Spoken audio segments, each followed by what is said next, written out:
What's going on, guys? Devin here with Backcountry Exposure. Thanks for joining me today. Been out enjoying just an awesome and beautiful winter day here in Utah, and I thought, what better time than now to talk about the next discussion topic for the lightweight backpacking series. Now, what I want to talk about is minimizing your gear to save weight and analyzing your gear instead of thinking, well, the only way that I can save weight in my backpacking system is if I spend a bunch of money. Not necessarily true. There are a lot of ways to look at the gear system that you currently have and save weight that doesn't make you empty your wallet to be able to save several pounds in your backpacking system. Now, in this discussion, we will talk about the fact that you may have to spend some money. And in different aspects, depending on the pieces of gear that you have, you might not be able to minimize that piece of gear to save weight. But the first thing I want to talk about is the Big Four.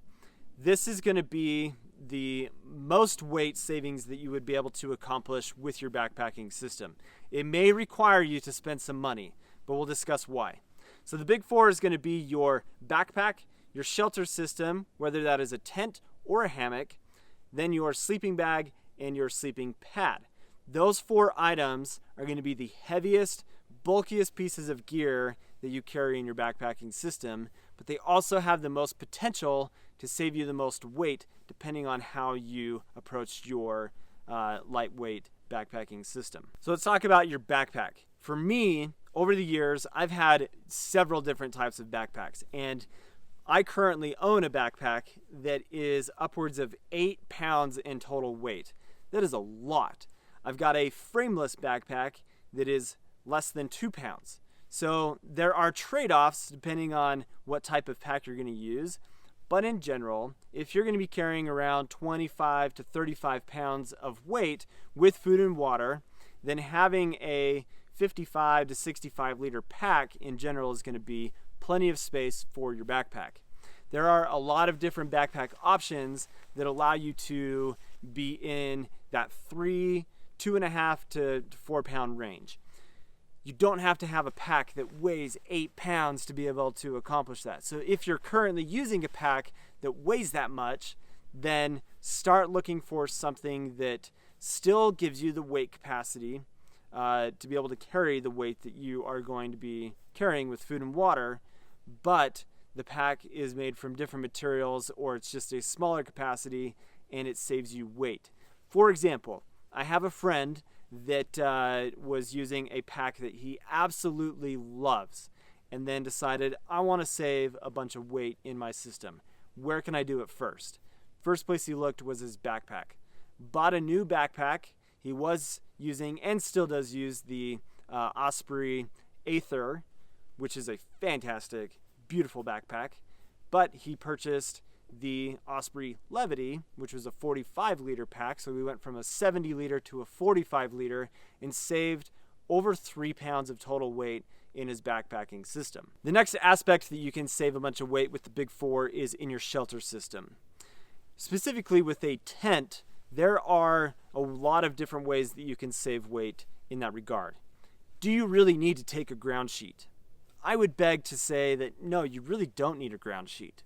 And because tents are made from really high quality product, good fabrics, and typically a 70 denier floor for kind of your budget type of tents that you see under $200, you don't necessarily need to bring a ground sheet. That tent floor is going to be sufficient for 90% of the places that you go.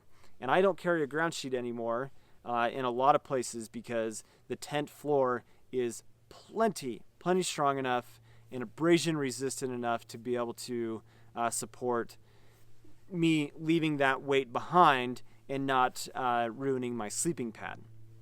Now, when it comes to hammocks and that kind of setting, there are so many different things that come into play into saving weight with a hammock system. Different suspensions and hammock fabric that is used and the size of the hammock and the tarp that's used.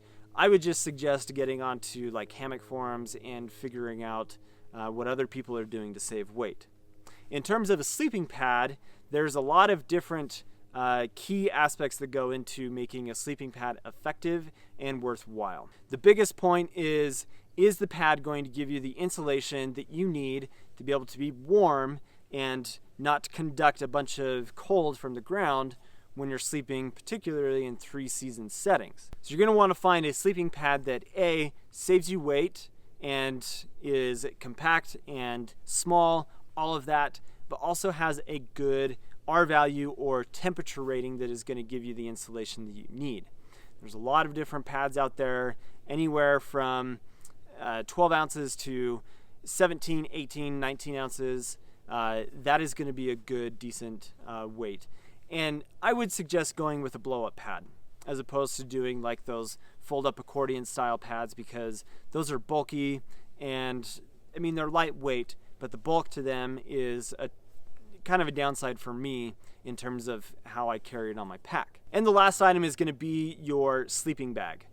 If you are using a synthetic sleeping bag, synthetic filled as opposed to a down fill, I would encourage to think about, why do I have a synthetic bag? Is it because it was cheaper and that's why I purchased that to begin with, and I didn't want down because I couldn't afford it? Now there's a lot of affordable down sleeping bag options out there, and I would suggest taking a look at those options.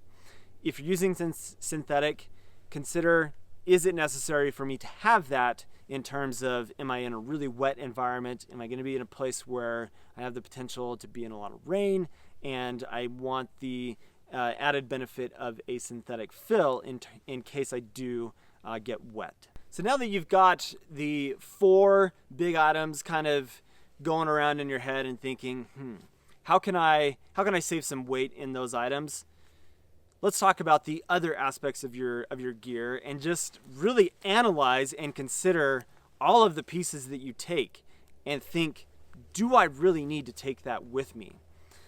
So the next time you go out on a backpacking trip, I want you to come back and I want you to empty out your pack and not put anything away. And I want you to look at each piece of gear and consider, did I need that? Did I use it? And what did I use it for? Is there something about that piece that is absolutely vital to the experience that I want to have in the backcountry? Do I absolutely need to take that with me? I do want to caution, however, that don't get too excessive with this, because I, for example, did do that. And I went out on a trip. I had a 19-pound pack weight with food and water for a 3-day trip. And I was not comfortable. I did not have a good experience. I went too far, too fast, and I needed to dial it back and add some things back into my system that made me more comfortable. So as you're going through your gear, really ask the question of, do I need this? And if you do need it, then take it with you. But if it's something that just is there as a just in case, minus the first aid kit, always take a first aid kit. But if it's just there as a just in case, or it'd be great to have this, or like a deck of cards, for example, or a book, like I don't like to carry those kinds of things, like luxury type items. So really analyze your gear, think about it, and consider, do I need to take this with me? So as soon as you start plucking pieces of gear out of what you currently use, you're going to save a bunch of weight that way. And then you can start looking at replacing pieces of gear with other pieces that save weight. So try to do it with your gear first before you start spending any money.